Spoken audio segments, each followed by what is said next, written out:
আজি যেহেতু তোমালোকৰ আগত ডিসকাস কৰিবলৈ লৈছোঁ PA থাৰ্ড সেমিষ্টাৰৰ যেটো তোমালোকৰ কোৰ সাবজেক্ট এছামিজ বা অসমীয়া সাবজেক্টৰ আজি কিছুমান ইম্পৰ্টেণ্ট কুৱেশ্যন আনসাৰ আলোচনা কৰিম ইউনিট নম্বৰ 3। তো যেহেতু তোমালোকৰ পৰীক্ষা 13 তাৰিখত আছে 13 ডিসেম্বৰত আছে অসমীয়া সাবজেক্টৰ এক্সাম থাৰ্ড সেমিষ্টাৰৰ এছামিজ। তো 13 তাৰিখৰ এক্সামৰ কাৰণে কিছুমান ইম্পৰ্টেণ্ট কুৱেশ্যন আনসাৰ বাছি উলিয়াইছোঁ। 3 নম্বৰ চেপ্টাৰটো হ'ল যে অসমৰ জনজাতীয় সংস্কৃতি। এই চেপ্টাৰৰ আজি 5 আৰু 10 মাৰ্ক কুৱেশ্যন আনসাৰ দেখুৱাম। তো অসমৰ জনজাতীয় সংস্কৃতিৰ কুৱেশ্যন কেইটা চাই লোৱা 5 আৰু 10 মাৰ্কৰ তোমালোকৰ পৰীক্ষাৰ কাৰণে। তোমালোকৰ প্ৰথমত দিয়া আছে যে 3 নম্বৰ চেপ্টাৰৰ বড়ো জনগোষ্ঠীৰ বিষয় দিয়া আছে। তো বড়ো জনগোষ্ঠীৰ বিষয়টো তোমালোকৰ পৰীক্ষাৰ কাৰণে ভেৰি ইম্পৰ্টেণ্ট। তো বড়ো জনগোষ্ঠীৰ সাজপাৰটো তোমালোকে চাই যাবা যে বড়ো জনগোষ্ঠীৰ সাজপাৰ কেনেধৰণৰ আছিল। সাজপাৰটো যেহেতু তোমালোকৰ 2022 এক্সামত আহিছিল ফাইনেল এক্সামিনেশ্যনত। তো তোমালোকৰ এক্সামৰ কাৰণে ভেৰি ইম্পৰ্টেণ্ট 2024 কাৰণে যে বড়োসকল সাজপাৰটো তোমালোকে চাই যাবা। সাজপাৰটো কি দিয়া আছে তোমালোকে চাই লোৱা, নহ'লে তোমালোকে কিতাপৰ পৰা চাব পাৰা। কিতাপ পেজ নম্বৰ 162 পেজত দিয়া আছে আৰু আছে সাজপাৰ সম্পূৰ্ণখিনি চাই লোৱা। বড়ো জনগোষ্ঠীৰ সাজপাৰ এইখিনি আছিল বড়ো জনগোষ্ঠীৰ সাজপাৰটো চাই লোৱা।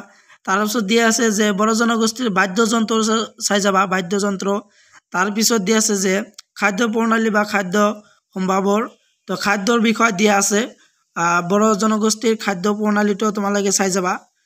ভেৰি ইম্পৰ্টেণ্ট কুৱেশ্যনটো 10 মাৰ্ক বা 5 মাৰ্কৰ কাৰণে যে বড়োসকলৰ সাজপাৰ বা খাদ্য প্ৰণালী আহিব পাৰে। তো এই দুটা ভালদৰে চাই যাবা। বাদ্যযন্ত্ৰ ভেৰি ইম্পৰ্টেণ্ট কুৱেশ্যনটো। পেজ নাম্বাৰটো মই কৈ দি আছোঁ 163 পেজত দিয়া আছে, চাই ল'ব পাৰা।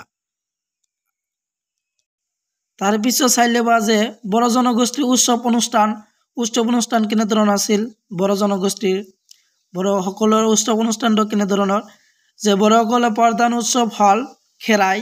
তো এইটো চাই যাবা যে বড়োসকলৰ উৎসৱ অনুষ্ঠানটো আহিব পাৰে, উৎসৱটো চাই যাবা। তাৰপিছত দিয়া আছে মিচিং জনগোষ্ঠী। দ্বিতীয়টো জনগোষ্ঠী হ'ল যে মিচিং জনগোষ্ঠী। মিচিং জনগোষ্ঠীৰ কোনকেইটা চাই যাবা সেইটো মই দি আছোঁ, সেইটো চাই থকা। মিচিংসকলৰ তোমালোকে চাই যাবা যে সাজপাৰ আৰু বয়ন শিল্প। তো মিচিংসকলৰ সাজপাৰ আৰু বয়ন শিল্পটো ভেৰি ইম্পৰ্টেণ্ট আহিব পাৰে তোমালোকৰ ফাইনেল এক্সামিনেশ্যনত। BA থাৰ্ড ছেমিষ্টাৰৰ যিটো তোমালোকৰ অসমীয়া ছাবজেক্ট আছে, তো অসমীয়া ছাবজেক্টৰ আজি কিছুমান ইম্পৰ্টেণ্ট কুৱেশ্যন দেখাই আছোঁ।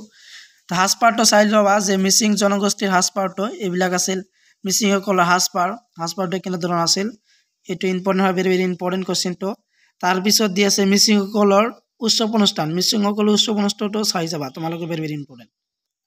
মিচিং জনগোষ্ঠীৰ উৎসৱ পাৰ্বণ। তো উৎসৱটো কেনেধৰণৰ আছিল মিচিংসকলৰ দুটা উল্লেখযোগ্য সামাজিক উৎসৱ হ'ল আলি আই লিংগা আৰু পোংৰাং। তলত দুটা উৎসৱৰ বিষয় বহলাই আলোচনা কৰা হ'ল। তো আলি আই লিংগা আৰু পোংৰাং আছিল মিচিং জনগোষ্ঠীৰ সকলৰ উৎসৱ। তো এই দুটা তোমালোকে চাই যাবা যে উৎসৱ দুটা ভেৰি ইম্পৰ্টেণ্ট তোমালোকৰ ফাইনেল এক্সামিনেশ্যনৰ কাৰণে যে আলি আই লিংগা কোন হ'ল যে আৰু আলি আই লিংগা কি পোংৰাং কি না ভালদৰে চাই যাবা। এইবিলাক ভেৰি ইম্পৰ্টেণ্ট 10 বা 5 মাৰ্কৰ কাৰণে যে মিচিং জনগোষ্ঠীৰ সাজপাৰ, বয়ন শিল্প আৰু উৎসৱ পাৰ্বণ উৎসৱ অনুষ্ঠানটো চাই যাবা। আন এটা আছে যে মিচিং জনগোষ্ঠীৰ উৎসৱ দুটা যিহেতু আলি আই লিংগা আৰু আন এখন আছে পোংৰাংটো চাই লোৱা। ইয়া আছিল তোমালোকৰ মিচিং জনগোষ্ঠীৰ 2য় নম্বৰ উৎসৱ যে পোংৰাং, নাৰাচিগা বিহু বুলি কোৱা হয় যে পোংৰাংটো চাই লোৱা যে মিচিং জনগোষ্ঠীৰ আন এটা ব্যক্তিৰ উৎসৱ হ'ল পোংৰাং। খেতি চপোৱা কাৰ্য শেষ হোৱাৰ পিছত গাঁওবাসীৰ মংগল কামনা কৰাৰ অৰ্থে এই উৎসৱ পালন কৰা হয়। এটা আছিল পোংৰাং। তো পোংৰাংটো চাই যাবা। মিচিং জনগোষ্ঠীৰ সাজপাৰ, তাৰপিছত চাই যাবা তোমালোকে মিচিং জনগোষ্ঠীৰ উৎসৱ যিহেতু দুটা দি আছে। তো এইবিলাক ভালদৰে চাই যাবা, ভেৰি ইম্পৰ্টেণ্ট তোমালোকৰ পৰীক্ষাৰ কাৰণে।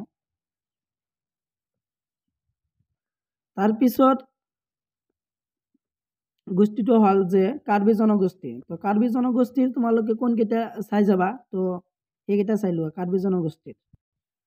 কাৰ্বিৰ ভিতৰত তোমালোকে চাই লোৱা যে কাৰ্বি জনগোষ্ঠীৰ ভিতৰত তোমালোকে সাজপাৰ আৰু অলংকাৰ। তো সাজপাৰ আৰু অলংকাৰ 2022 বৰ্গত আহিছিল এই কুৱেশ্যনটো।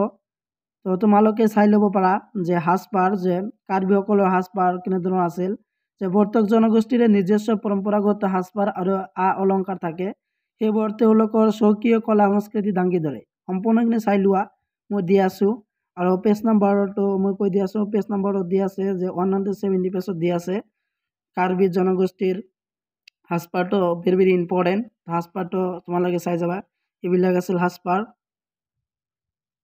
কাৰ্বি জনগোষ্ঠীৰ পিছত দিয়া আছে যে ৰাভা জনগোষ্ঠী তো ৰাভা জনগোষ্ঠীৰ কোনকেইটা ইম্পৰ্টেণ্ট হয় তো ৰাভা জনগোষ্ঠীৰ ভিতৰত তোমালোকে চাই যাবা যে সাজপাৰ আৰু অলংকাৰ তো ৰাভা জনগোষ্ঠীৰ অলংকাৰ আৰু সাজপাৰটো ভেৰি ভেৰি ইম্পৰ্টেণ্ট যে অন্যান্য জনগোষ্ঠীৰ দৰে ৰাভা জনগোষ্ঠীৰ স্বকীয় সাজপাৰ আৰু অলংকাৰ আছে ৰাভাসকলে বিভিন্ন উৎসৱ পাৰ্বণ পূজা পাতল নিজস্ব ৰং বিৰঙৰ সাজপাৰ পৰিধান কৰে তো এইবিলাক আছিল ৰাভা জনগোষ্ঠীৰ সাজপাৰ তো সাজপাৰখিনি তোমালোকে ভালদৰে চাই লোৱা 5 আৰু 10 মাৰ্কৰ কাৰণে এইবিলাক চাই যাবা তোমালোকৰ যেহেতু তোমালোকৰ এক্সাম আহি পাইছে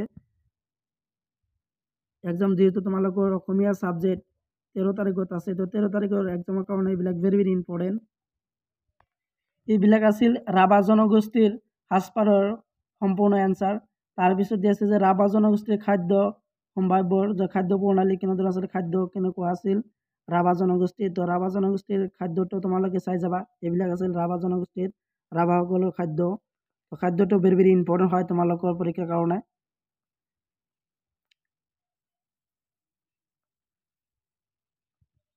তাৰপিছত দিয়া আছে তোমালোকৰ যেটো 3 নম্বৰ ইউনিটৰ যে অসমৰ জনজাতীয় সংস্কৃতিৰ তো হেকৰ জনগোষ্ঠী যে সোণোৱাল কাছাৰী তো সোণোৱাল কাছাৰীৰ কোনকেইটা তোমালোকৰ কাৰণে ইম্পৰ্টেণ্ট হয় তো সেইকেইটা চাই লোৱা যে সোণোৱাল কাছাৰীৰ কোনকেইটা চাই লোৱা সোণোৱাল কছাৰীৰ জনগোষ্ঠীৰ তোমালোকে চাই যাবা যে সমাজত পৰিচালিত লোকচাৰ তো সোণোৱাল কছাৰীৰ জনগোষ্ঠীৰ যে সমাজত পৰিচালিত লোকচাৰটো ভেৰি ভেৰি ইম্পৰ্টেণ্ট যে সোণোৱাল কছাৰীৰ লোকচাৰ ভেৰি ভেৰি ইম্পৰ্টেণ্ট কোৱেশ্চনটো 2022 আহিছিল তো তোমালোকৰ কাৰণেও 2024 কাৰণেও ভেৰি ভেৰি ইম্পৰ্টেণ্ট যে কছাৰীৰ লোকচাৰ কছাৰী জনগোষ্ঠীৰ লোকচাৰটো ভেৰি ভেৰি ইম্পৰ্টেণ্ট এইবিলাক আছিল লোকচাৰ কছাৰীৰ জনগোষ্ঠীৰ ভালদৰে চাই যাবা এইবিলাক তাৰপিছত চাই যাবা যে সোণোৱাল কছাৰীৰ বিবাহ পদ্ধতি তো সোণোৱাল কছাৰীৰ বিবাহ পদ্ধতি কেনেকুৱা আছিল বিবাহ পদ্ধতিটো ইম্পৰ্টেণ্ট হয় যে বিবাহ হ'ল প্ৰত্যেক জাতি জনগোষ্ঠীৰে পবিত্ৰ অনুষ্ঠান এহাল ডেকা গাভৰুক বিবাহৰ জৰিয়তে সমাজতে স্বীকৃতি প্ৰদান কৰে সোণোৱাল কছাৰীসকলেও অতীজৰ পৰা পৰম্পৰাগত সামাজিক নীতি নিয়মৰ মাজেৰে বিবাহ সম্পাদন কৰি আহিছে তেওঁলোকৰ সমাজত যৌতুক বা ঘাহ ধন লোৱাৰ ব্যৱস্থা নাই এইবিলাক আছিল সোণোৱাল কছাৰীৰ বিবাহ পদ্ধতি তো বিবাহ পদ্ধতিটো ইম্পৰ্টেণ্ট হয় তোমালোকৰ পৰীক্ষাৰ কাৰণে 2024 বৰ্ষৰ কাৰণে তো সোণোৱাল কছাৰী তোমালোকে বিবাহ পদ্ধতিটো চাই যাবা সোণোৱাল কছাৰীৰ তাৰপিছত আছে সোণোৱাল কছাৰীৰ লোকগীত তো সোণোৱাল কছাৰীৰ লোকগীতটো এডিশ্যনেল হিচাপে তোমালোকে চাই ল'ব পাৰা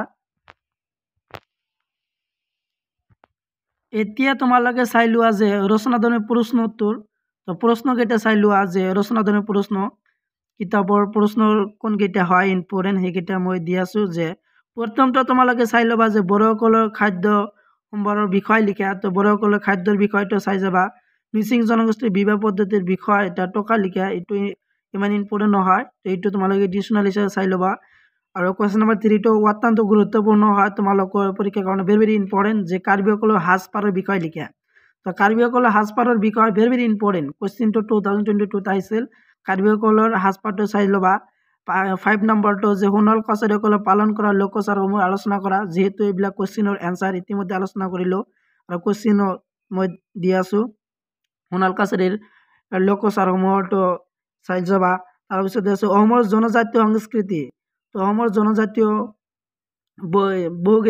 বহুকেইটা আছে তো ইয়াৰ ভিতৰত তোমালোকে সম্পূৰ্ণখিনি ভালদৰে চাই যাবা যে অসমৰ জনজাতীয় সংস্কৃতি এই বিষয়ে বহলাই লিখা আৰু তোমালোকৰ পাৰ্বত্য আৰু বয়াম জনজাতিৰ পৰিচয় দিয়া পাৰ্বত্য আৰু বয়াম জনজাতিৰ পৰিচয় যেহেতু কুৱেশ্যনটো এই ভিডিঅ'ৰ আগত ডিছকাছ কৰিছোঁ তোমালোকে কোনোবা যদি চাব খোজা তো এই ভিডিঅ' ডিছক্ৰিপশ্যন লিংক দি আছে পাৰ্বত্য আৰু বয়াম জনজাতিৰ পৰিচয় এইটো চাব পাৰা তো এইবিলাক আছিল কুৱেশ্যন ৰচনাধৰ্মী প্ৰশ্ন কিতাপৰ তো তোমালোকে ভালদৰে চাই যাবা যেহেতু আজি যিবিলাক তোমালোকৰ আগত কুৱেশ্যন আনচাৰ ডিছকাছ কৰিলোঁ গোটেইবিলাক ইম্পৰ্টেণ্ট হয় 5 আৰু 10 মাৰ্কৰ কাৰণে